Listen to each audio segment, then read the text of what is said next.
Salam saudara yang terkasih dalam Tuhan. Pagi ini sangat cerah sekali dan saya tinggal di suatu tempat di mana ada pondok-pondok saudara yang terbuat dari kayu, dan kalau kita memandangnya sangat menyenangkan hati.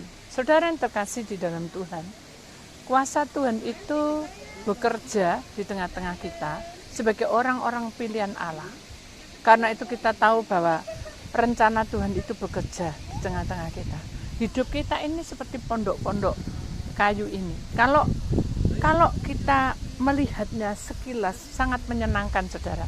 Tapi begitu kita masuki, ternyata tempatnya sangat sempit. Ya, walaupun sempit tapi kita bahagia. Sekarang bagaimana dengan keadaan sekelilingnya? Ya pasti menyenangkan. Kenapa? Karena kita melihat bahwa kita tidak terbiasa di tempat pondok-pondok yang terbuat dari kayu yang kecil-kecil. Saudara, ada satu ayat yang dikatakan di dalam 1 Timotius pasal yang ketiga, ayat yang ke-9. Begini bunyi firman Tuhan, melainkan orang yang memelihara rahasia iman dalam hati nurani yang suci. Itu artinya adalah bahwa kalau kita bisa memeliharanya seperti pondok-pondok kayu ini, kan harus ada pemeliharaan saudara. Kalau enggak akan terlihat indah dan tidak akan selalu indah. Jadi kalau dalam proses kehidupan kita sebagai orang pilihan Allah, kita harus menyadari bahwa langkah kita sebagai orang-orang pilihan Allah itu harus memelihara cara proses iman kita. Ada satu rahasia tentang iman kita, bagaimana kalau hidup kita ini menjadi layak di hadapan Allah, menjadi menyenangkan hati Allah, yaitu kehidupan kita, hati nurani kita.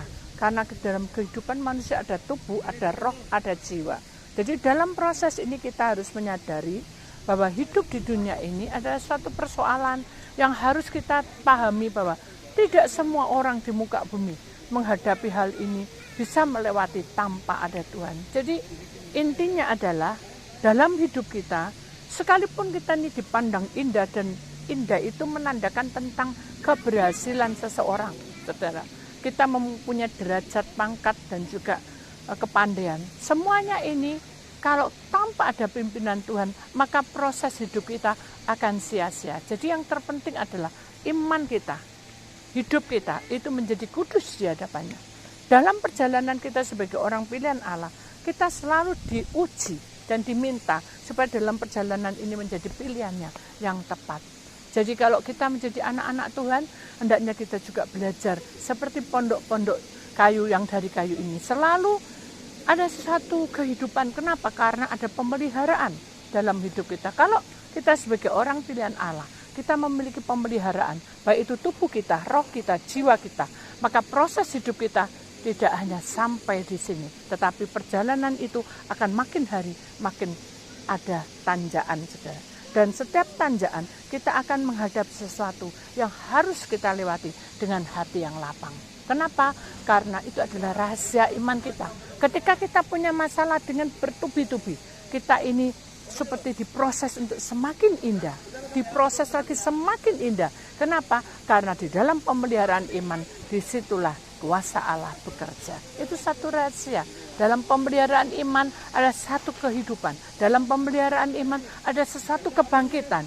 Dalam pemeliharaan iman ada tunas-tunas, yaitu tunas kehidupan, tunas pemulihan, tunas untuk hidup di dalam zaman di mana zaman ini ada zaman yang harus kita mengambil sikap. Apakah di akhir zaman ini kita tetap setia? Hendaknya kita selalu memelihara, karena rahasia kemurnian iman itu harus ada pemeliharaan. Jangan kita menengok ke kiri ke kanan, tapi hendaknya kita berjalan terus dan selalu waspada, dan selalu kita lihat bahwa perjuangan kita ini bukan dengan kekuatan manusia lagi, tetapi dengan kuasa Allah. Keberhasilan, derajat pangkat, dan juga kepandaian akan menjadi disempurnakan karena Tuhan beserta kita. Pemeliharaan iman kita semakin hari semakin menjadi menyenangkan hati Tuhan. Itulah yang Tuhan mau. Saudara, renungan pagi ini memberikan satu pelajaran supaya kita memiliki pemeliharaan iman yang luar biasa. Tuhan memberkati saudara semua.